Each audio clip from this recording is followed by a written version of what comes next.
FTC, where else are you going to hear it?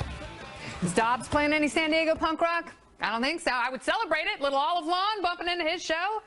You go, Lou. This weekend, the Boston Globe released what they call a front page in Trump's America. It was a satire dealing with mass deportations, detailing frightening libel laws and soldiers outright disobeying the president's orders to commit war crimes. Now, it was not the actual front page of the paper, and we've seen enough Twilight Zone episodes to know what a Trump administration would look like. But how about a Hillary Clinton White House?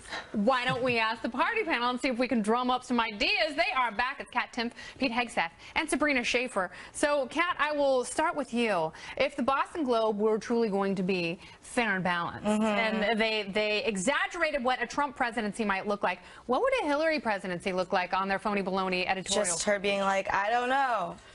That's pretty much all she ever says, right? I don't know. I don't know. Oh, see, the thing is, yeah, about that is I don't know. And then everybody moves on, which is great, kinda. I might start doing that. Yeah, but if any other candidate did that. Right, but I'm also a female, and I feel like I share too much with people openly that I know might make them judge me, rather than just saying, oh, I don't know why someone would have said that. I clearly didn't do that thing. That's gross. Yeah, and would she also cry sexism, do you think? Yeah, it would also just be like, she wouldn't even be on the paper because she knows that the more people see of her face, they dislike her more and more.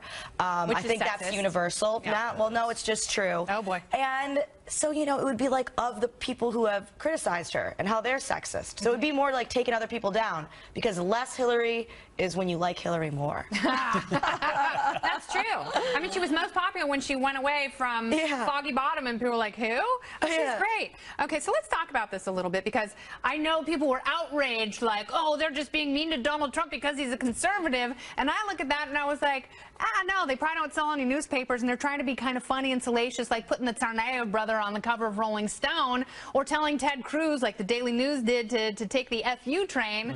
Aren't they just trying to sell papers? 100%. Yeah, the Boston Globe, I was going to mention the Daily News as well. They're trying to out absurd each other, see if they can make the top of the Drudge Report, get a bunch of clicks, and then point to the people that are losing money and saying we're still a viable business. Yeah, that's what they're doing. I think if with a Hillary cover, I think it would be Clinton pardoned self.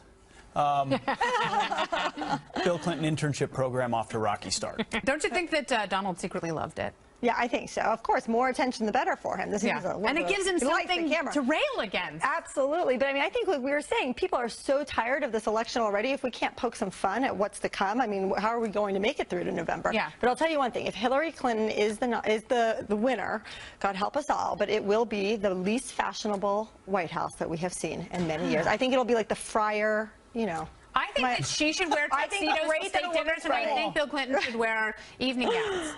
And let's see if he can really pull it off. And there will be little girls crying about how they are treated unfairly in schools and how they'll never make it to the White House, even though there's a woman in the White House. It'll be horrible. It'll be horrible. Well, I think that, you know, and I've said this before, I think that the Obama presidency has actually been worse for race relations in this country. And I think people had a lot of optimism that this would be a big turning point for us. And I think in many ways we've taken a few steps back. I hope the same thing doesn't happen for women. Sexism and gender disparity. And on the article, why now? You know, 9 days after April Fool's. That would have been a good April Fool's thing. That would have been a way better April Fool's thing. They were sleepy and they forgot. They were like, wait, we can maybe be relevant. The month of April. They could have done it on a Sunday after April Fool's.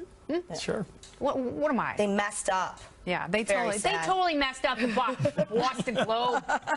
Yeah. God. Bunch of massholes. Can we say that? I think you can. Oh, Pete. You just did. You're a veteran, and I salute you and the uniform you... As a veteran, I can approve that you can say that. Thank you very much. Quid pro quo. I will take it. I'm going to take more of the panel because they're returning a little later. Experts have come up with a measurement to determine if you're creepy or not. But enough about Tom Shalhoub. Oh, no, he's not creepy.